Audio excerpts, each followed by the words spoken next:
সূরাত ইউসুফ কোরআনে 114টি সূরার মধ্যে সিরিয়াল অনুযায়ী এটা 12 নম্বর, কিন্তু আল্লাহ তাআলা যখন নাজিল করছেন তখন নাজিল করছেন 53 নম্বরে। আর সূরাটি মক্কি, হিজরতের আগে নাজিল হয়েছে। রুকু আছে 12টি, আয়াত হলো 111টি।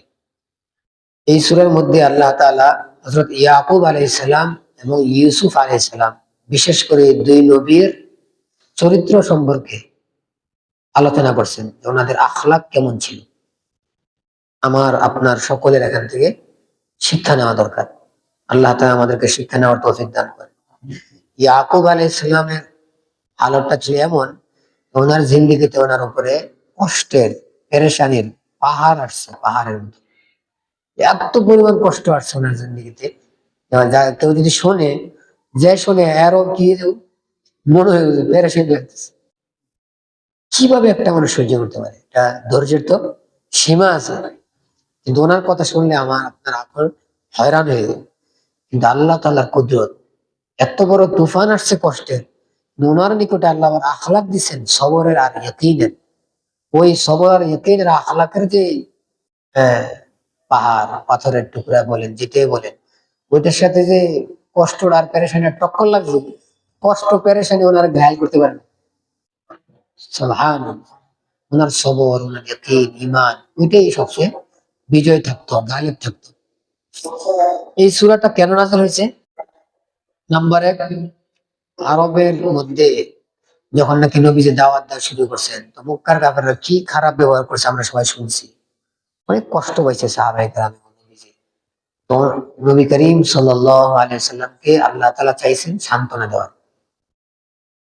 দেওয়া যে কষ্ট তো শুধু আপনার জিন্দেগিতে না, আগের নবীদেরও জিন্দেগিতে কি গেছে, কষ্ট গেছে।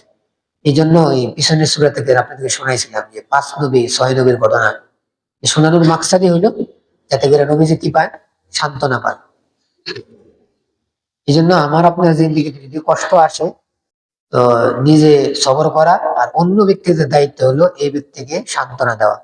এর অর্থ এটা না যে কাজ ছেড়ে দেওয়া। বুঝে আসতেছে না ভাই? কাজ ছেড়ে। দ্বিতীয় আরেকটা কারণ হইলো এই সূরা নাযিল হওয়ার, নবী করিম সাল্লাল্লাহু আলাইহি ওয়াসাল্লাম মানুষদেরকে ঘটনা শোনাইতেন আগিলে দিনে, আদ সামুদ গোত্রের। তো মক্কার কাফেররা দেখতো যে অনেক মানুষ ভিড় করে নবীর কাছে, কথা তো অনেক কথা শোনায়। ইহুদিরা শিখাই দিছে কাফেরদেরকে যে মুহাম্মদ রে আটকাইতে পারবে না। কিভাবে? আর আদ সামুদের যে কাহিনী, সব আরবরাই জানে, আগিলে দিলের কাহিনী। যদি বাস্তবে একদমই হয়, এরা জিজ্ঞাসা করো যে বনি ইসরায়েলরা কেনান থেকে মিশরে গেছে কেন, এটা কারণ জিজ্ঞাসা, এটা আরবের কেউ জানে না। এটা জিজ্ঞেলে আটকে দেব, জিজ্ঞেলে কি আটকে দেব। এরা এসে জিজ্ঞাসা করছে যে আপনি এই বিষয়ে কি বলেন, ইউসুফের সাথে তার ভাইয়েরা কি আচরণ করছে আলাইহিস সালাম। মুহাম্মদ সাল্লাল্লাহু আলাইহি ওয়াসাল্লাম তো শুধু ব্যক্তি ছিলেন না, উনি তো নবী ছিলেন, রাসূল ছিলেন। তো আল্লাহ তাআলা এই পুরা সূরা নাযিল করেছেন। সুবহানাল্লাহ। জানাই দিছে কি ঘটনা ঘটছে। প্রথমেই সূরার শুরুতে আল্লাহ তাআলা কোরআন যে আল্লাহর ওহী, এটা জানাইছেন। 2 নম্বর 101 থেকে নিয়ে 101 নম্বর আয়াত পর্যন্ত, 4-5 নম্বর আয়াত থেকে শুরু, 101 নম্বর আয়াত পর্যন্ত পুরাটা শুধুমাত্র ইউসুফ আলাইহিস সালামের ঘটনা। পুরাটা সূরাই গেছে ইউসুফ আলাইহিস সালামের ঘটনা নিয়ে।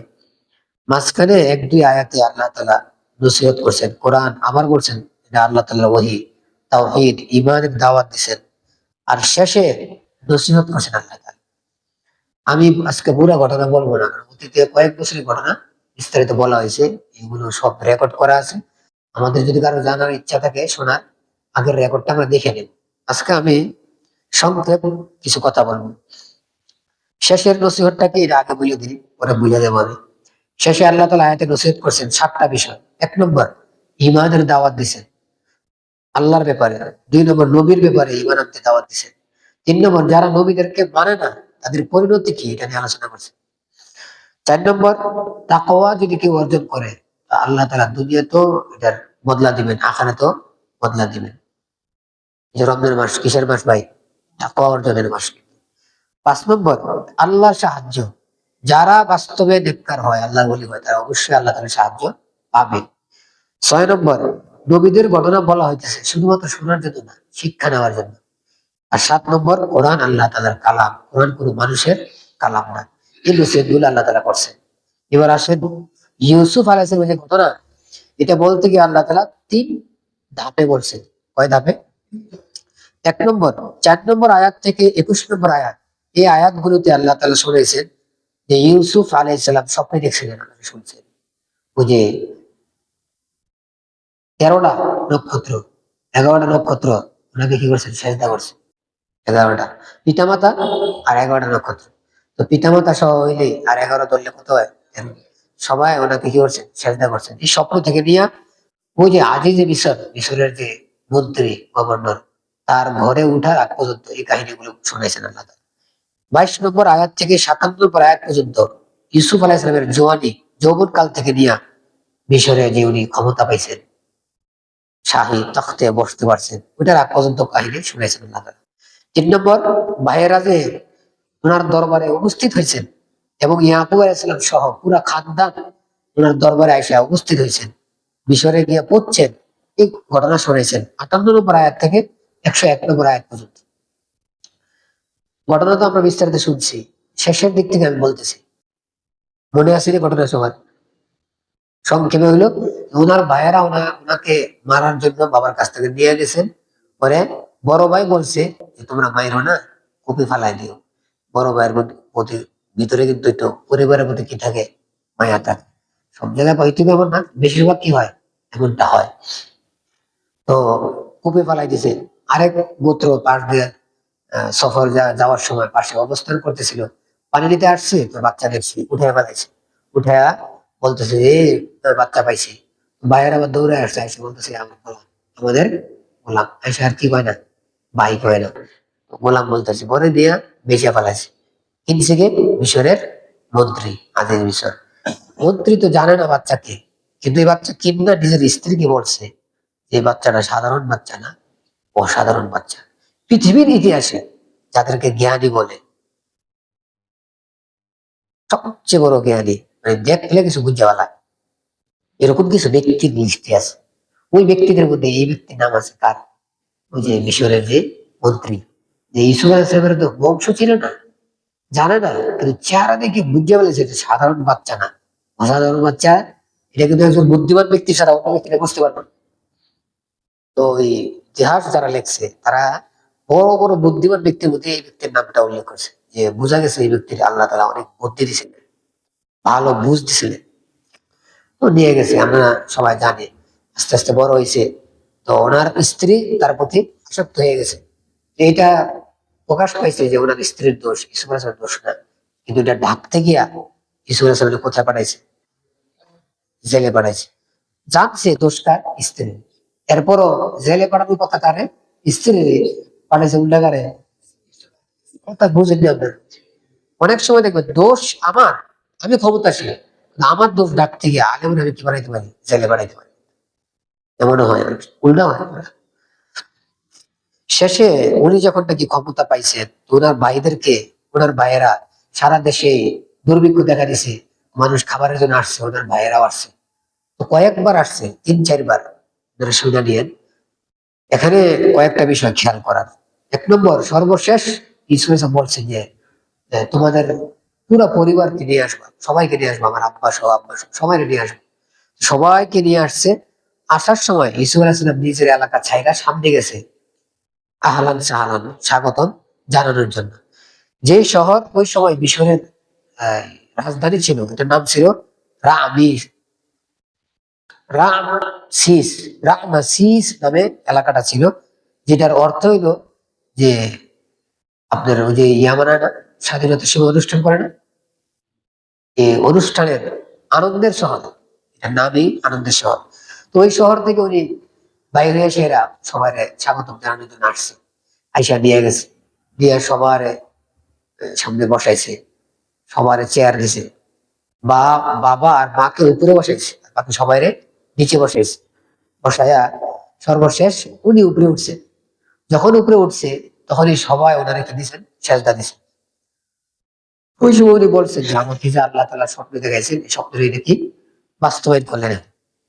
এখানে কয়েকটা বিষয় খেয়াল করার, বেশি বলতেছি না আমি, একটা বিষয়। ওই মুহূর্তে ইউসুফ আলাইহিস সালামের কিন্তু বিজয়ের টাইম, আনন্দের টাইম। তখন তিনি বক্তৃতা দিয়েছেন, বক্তৃতার মধ্যে তিনটা বিষয় উল্লেখ করছেন। এক নম্বর, আমি জেলখানায় ছিলাম। তার মানে খুশির মুহূর্তে অতীতকাল উনি কি করেন নাই, ভুলে নাই। আমার আপনার দুনিয়ার খাসলত কি মানুষের, যখন অবস্থা ভালো হয়ে যায় পিছনের অবস্থা কি হয়ে যায়, ভুলে যায়। এখানে আরেকটা বিষয় আছে, উনি যখন উল্লেখ করছেন জেলখানার কথা, এটা কয় নাই জেলখানা আমার কি কি কষ্টটা দিছে, জেলখানা আমি কেন গেছি, পরিস্থিতি কত ভয়াবহ ছিল, এটা উল্লেখ করে নাই। উনি কি বলছেন, আল্লাহ তাআলার শুকরিয়া, আল্লাহ আমার জেলখানা থেকে মুক্তি দিয়েছে। সুবহানাল্লাহ। কথা ঘুরে দিছি কিন্তু কার দিকে দিয়ে গেছে, আল্লাহর দিকে। আল্লাহ আমার এই দয়া করে কি করছেন, জেলখানা থেকে বাইর করছে। আর বাদশার চেহারা, বাদশার নজরে সম্মান আল্লাহ বাড়াই দিছে। কিছু কথা মোর ঘুরে দিছে না, আমরা আমরা কিন্তু এগুলো করি না। এখান থেকে এই জন্য বলছি আমাদের এখানে অনেক কিছু শিখার আছে। দুই নম্বর, উনি বলছেন যে অনেক লম্বা একটা সময়ের পরে আমি পিতামাতার আর ভাইদের সাথে আমার কি হয়েছে, সাক্ষাৎ হয়েছে।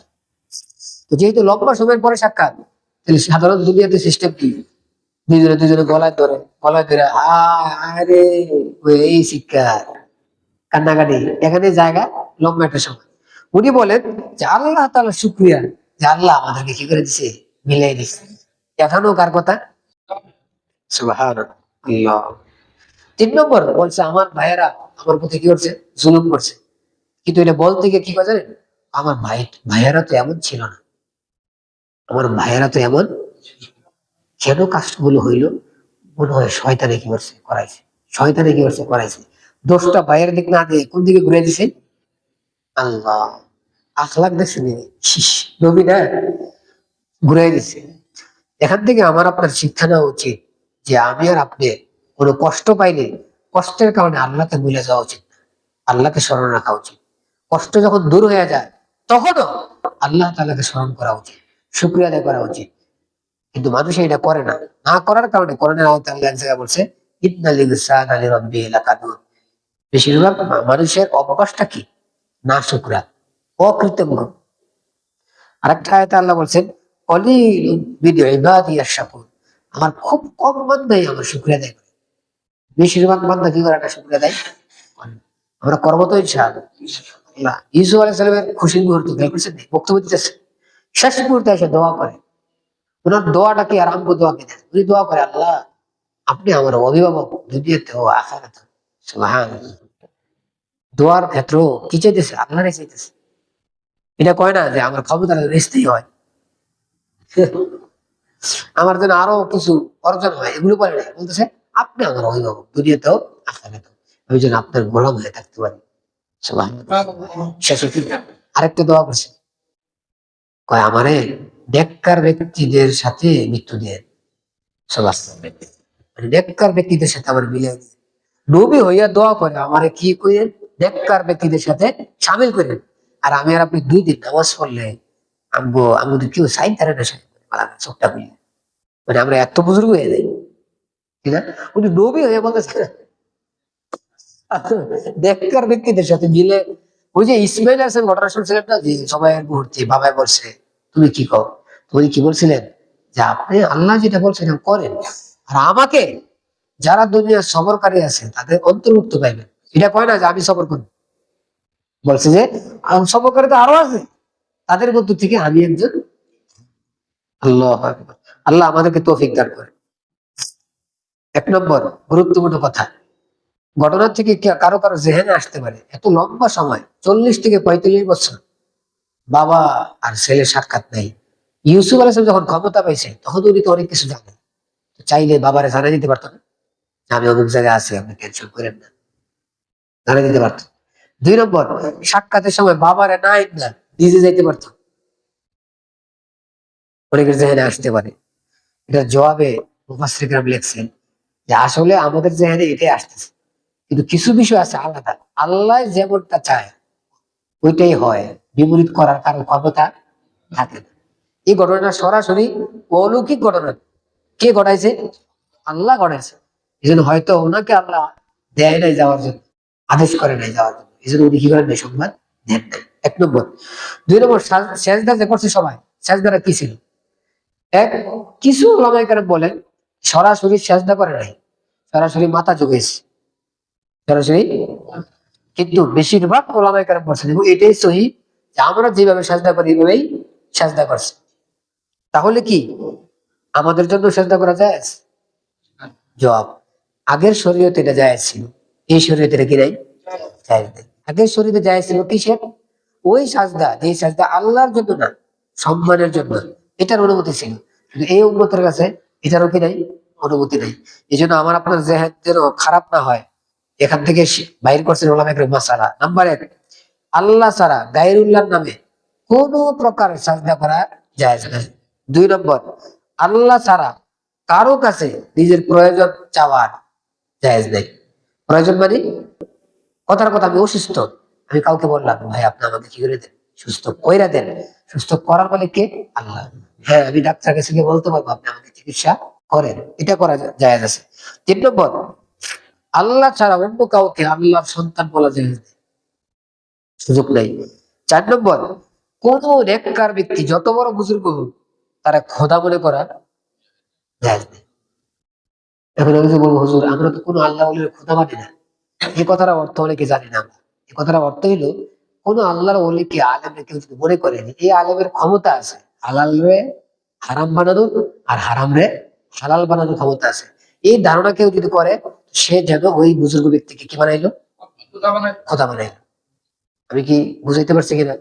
এই জন্য কোনো পাবলিক যদি আলেমরে বলে যে আপনারা তো চাইলে এটা জায়েজ করতে পারেন, আপনারা তো চাইলে এটাকে না জায়েজ করতে পারেন, এরকম ভাষা যারা ব্যবহার করেন, এই ব্যবহার করাটার অনুমতি নেই।